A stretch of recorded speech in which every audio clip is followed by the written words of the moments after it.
अभी अभी ससुराल आई रूपा उपहार में मिली वस्तुओं को इस तरह हाथ में झपट कर ले रही थी, मानो वह थोड़ी सी भी देर कर देगी तो उसका उपहार शायद कोई और ले लेगा। ससुराल से मिले गहनों को भी उसने समेट कर अपनी अलमारी में रखकर ताला लगा लिया और चाबी भी छुपा कर रख दी। पैसे की हवस में रूपा शायद यह भूल गई कि यह परिवार भी तो अब उसी का है। जितने भी दिन वह ससुराल में रही उसने अपने पति और परिवार वालों की अच्छी बात भी बुरी लगती रही। उसने एक दिन अपने पति से हीरे का हार लाकर देने की जिद पकड़ ली। पति के लाख समझाने पर भी वह नहीं मानी। शादी के दौरान अत्यधिक व्यय हो जाने के उपरांत एक मध्यवर्गीय पति हीरे का हार कहाँ से खरीद सकता था। पति के मना करने पर रूपा को अवसर मिल गया। नाराज होकर घर छोड़े जाने पर अपना सारा सामान, रुपए, पैसे, गहने, कपड़े सभी एक संदूक में भरकर रूपा ने अपने मायके की ओर प्रस्थान किया। पति के रोकने का भी उस पर कोई असर नहीं हुआ। अपनी जिद और दौलत के मोह तथा माँ की सिखाई सीख ने उसे कुछ भी और सोचने नहीं दिया। शाम तक वह अपने घर पहुंच गई। उसे देखते ही माँ अत्यंत हर्षित हो गई। उसे गले से लगा लिया और माँ ने सबसे पहले रूपा से प्रश्न किया कि अपना सारा सामान लाई हो ना, वहाँ गहने और रुपया छोड़ ही तो नहीं आई। आजकल ज़माना बहुत ही ख़राब है, बहू के जाते ही सास सारा माल दबा लेती है। अरे माँ चिंता मत करो, सब लाई हूँ, अपना और सासू माँ का भी। थोड़ा बहुत पहनने का मांगा था फिर लौटाया नहीं, सब ले आई माँ। बस बेटा अब जब तक वह हीरे का हार ना लाए वापस नहीं जाना, समझी ना। हाँ माँ, जैसा तुम बोलोगी वैसा ही होगा। अगले ही मन तुम्हारे भाई की भी शादी है, सब तैयारियां करनी है। कामकाज में मेरा हाथ बटाना। माँ ने कहा हाँ माँ, काम तो है हो जाएगा। भाभी के लिए गहने बनवा लिए क्या? अभी नहीं, तैयार ही लेंगे, एक दो दिन का काम है, चिंता मत करो, माँ ने कहा। रूपा ने अपने सारे गहने, रुपया, पैसा अब अपनी माँ को रखने के लिए दे दिया। शादी का समय नज़दीक आ गया पर माँ गहने लेने नहीं गई। एक दिन रात को रूपा ने अपनी माँ को पापा से कहते हुए सुना, अजी तुम चिंता ना करो गहनों की, रूपा के गहने हैं ना, वह तो वापस ही आ गई है, क्या करेगी इतने गहनों का? वही गहने हम अपनी बहू को देंगे। आखिर हमारा एक ही बेटा तो है, सब कुछ घर में ही रहेगा। रूपा भी कभी कभी वह पहन लेगी। अब और पैसा रुपया कहाँ से लाएंगे गहनों के लिए? इतना आ गया है, अपना काम चल जाएगा। बेटे की शादी भी इज्जत से हो जाएगी और यदि दामाद 5-6 लाख का हीरे का हार ले आया तो बस फिर क्या, रूपा के पास भी गहना ही हो जाएगा। वैसे भी बेटियों के चक्कर में मैं अपने घर की संपत्ति दूसरे के घर में चली जाती है। हम क्यों अपने घर की संपत्ति दूसरे के घर में जाने दें? रूपा तो सब कुछ लेकर खुद ही आ गई है, अब फिर उसे उसके ससुराल भेजना बेवकूफ़ी होगी। वैसे भी वंश तो बेटों से चलता है। रूपा और उसके वंश के बारे में हम क्यों सोचें? हमारा वंश तो हमारा बेटा आगे बढ़ाएगा। रूपा तो वही करेगी जैसा मैं कहूँगी। अब मैं उसे कभी ससुराल नहीं जाने दूंगी और तलाक में अच्छा खासा मुआवजा उसके पति से निकलवाऊंगी। रुपये, पैसे, गहने तो काफ़ी लेकर वह आई है, अब यहीं आराम से रहेगी। वैसे भी उसे यहाँ कोई दिक्कत नहीं होगी, साथ में रहेगी तो खुश भी रहेगी और हमारे घर परिवार में थोड़ी मदद हो जाएगी। तुम जानते हो मेरे कमर में दर्द है रहता है, मैं ज़्यादा कुछ नहीं कर सकती। अब नई नई बहू आएगी तो उसके सिर पर तो सारे काम का बोझ नहीं डालूंगी।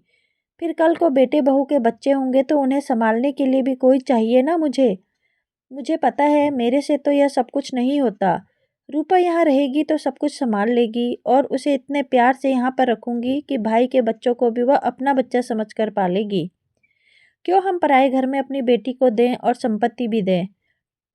बल्कि हमें तो उसके ससुराल से अधिक संपत्ति निकलवा लेनी चाहिए ताकि हमारे बेटी और बेटे के काम आए। रूपा का क्या है, उसे भी पता है मायके में वह जितना खुश रहेगी ससुराल में कभी नहीं रह सकती, क्योंकि वहाँ तो आखिर वह एक बहू रहेगी। और यह बात मैं और अच्छे से उसके दिमाग में डालती रहूँगी। रूपा को अपने कानों पर यकीन नहीं हो रहा था। वह बिना सोचे समझे गलत कदम उठा चुकी थी। अब हीरे के हार की लालसा सदा के लिए उसके दिल से जा चुकी थी। रूपा ने अपने निर्णय कर लिया था कि अपने माँ बाप को सबक सिखा कर रहेगी।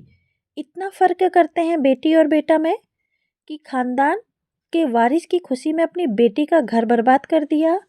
और वह कितनी बेवकूफ़ है, उसके ससुराल में सब उसे कितना प्यार करते हैं। वह उसका अपना घर है और अपनी माँ के बहकावे में आकर अपना खुद का घर वह तोड़कर चली आई है। सुबह होते ही रूपा अपनी माँ के पास गई और बोली, माँ, मेरी सासू माँ मुझे बुला रही है। काफ़ी वक्त हो गया है मुझे मायके आए हुए। अब सीधा मैं और मेरे पति शादी में आएंगे। मुझे मेरे गहने वापस कर दो। मैं अपने ससुराल वापस जा रही हूँ। शादी में हम लोग आकर अपनी तरफ से भाई भाभी को तोहफा देकर फिर अपने घर चले जाएंगे। वैसे भी शादीशुदी बेटियां ज़्यादा दिन मायके में रहना अच्छा नहीं होता। रूपा की माँ हैरान हो गई कि यह रूपा कैसी बातें करने लगी है और उसने बोला, यह कैसी बातें कर रही है रूपा, तू क्या ज़रूरत है तुझे उस घर में वापस जाने की? वहाँ क्या कोलू के बैल की तरह पिसी जाएगी और कुछ नहीं होगा। कोई भी अपनी बहू को बेटी बनाकर नहीं रह सकता। क्यों नौकरों वाली ज़िंदगी जीना चाहती है? ऊपर से अभी तक तेरे पति ने तुझे हीरो का हार भी नहीं दिया है। बेवकूफ़ी मत कर, नहीं तो तेरी कोई इज्जत नहीं रह जाएगी। खुद ही घर छोड़कर आई है और खुद ही चली जाएगी। क्या मान रह जाएगा तेरा? रूपा ने बोला, माँ, अपनों से क्या लड़ना, और मेरे ही घर में मेरा मान कौन कम करेगा? मैं उस घर की बहू हूँ, वह मेरा घर है। वहाँ मेरा जब दिल करेगा जा सकती हूँ। मेरा कोई मान कम नहीं होगा। मान तो मेरा तब कम होगा जब मैं ज़्यादा दिन मायके में रहूँगी और लोग बातें बनाने लगेंगे। शादी के बाद बेटियों का असली घर ससुराल ही होता है। इसलिए मैं अपने ससुराल जा रही हूँ। जल्दी से मेरे सारे गहने निकाल कर मुझे वापस कर दो। रूपा की माँ ने बोला, कैसे गहने? तू कौन से गहने लेकर आई थी? मेरे पास तेरे कोई गहने नहीं है। रात को अपनी माँ की बात सुनकर ही रूपा को समझ आ गया था कि उसकी माँ कितनी शातिर औरत है। उसे अपनी बेटी से कोई लगाव नहीं है।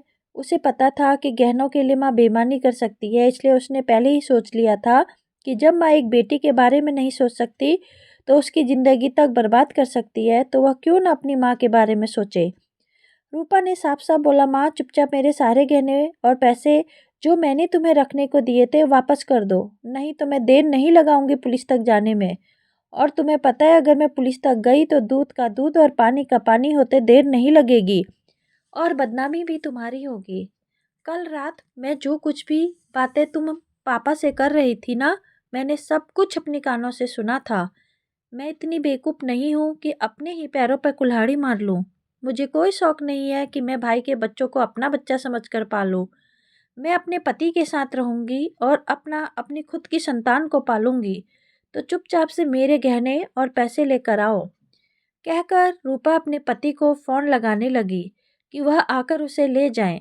काफ़ी दिन हो गए हैं उसे मायके आए हुए और अब उसे अपने ससुराल की याद आ रही है। रूपा की माँ को समझ आ गया था कि अब रूपा उसकी किसी बात पे नहीं आने वाली। रूपा ने वक्त रहते अपना घर बचा लिया, पर उसे हैरानी हो रही थी कि कोई माँ ऐसी भी हो सकती है कि बेटी के लिए अपनी बेटी का घर उजाड़ दे।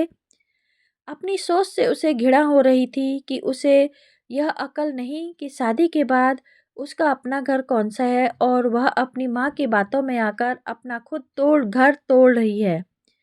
खैर, उसे इस बात की तसल्ली थी कि वक्त रहते उसने अपना घर बचा लिया और आगे से वह अपना घर और अपना रिश्ता हमेशा ऐसे चालाक लोगों से बचाकर ही रखेगी। जाते जाते रूपा ने अपनी माँ से कहा, माँ, उम्मीद करती हूँ कि तुम्हारी बहू की माँ भी तुम्हारी बहू को वैसी ही अच्छी शिक्षा देकर भेजे जैसी शिक्षा तुमने मुझे दी थी, और तुम्हारी बहू की माँ की सोच भी अपनी बेटी के लिए वैसी ही हो जैसी तुम्हारी सोच अपनी बेटी के लिए है। भगवान से दुआ करूंगी कि मेरी बोली गई यह बात सच साबित हो। साथ ही साथ मेरी माँ की असलियत तो मेरे सामने आ गई, पर ईश्वर को धन्यवाद करूंगी कि तुम्हारी बहू की माँ ठीक तुम्हारी जैसी ही हो और उसकी असलियत कभी भी तुम्हारी बहू के सामने ना आए।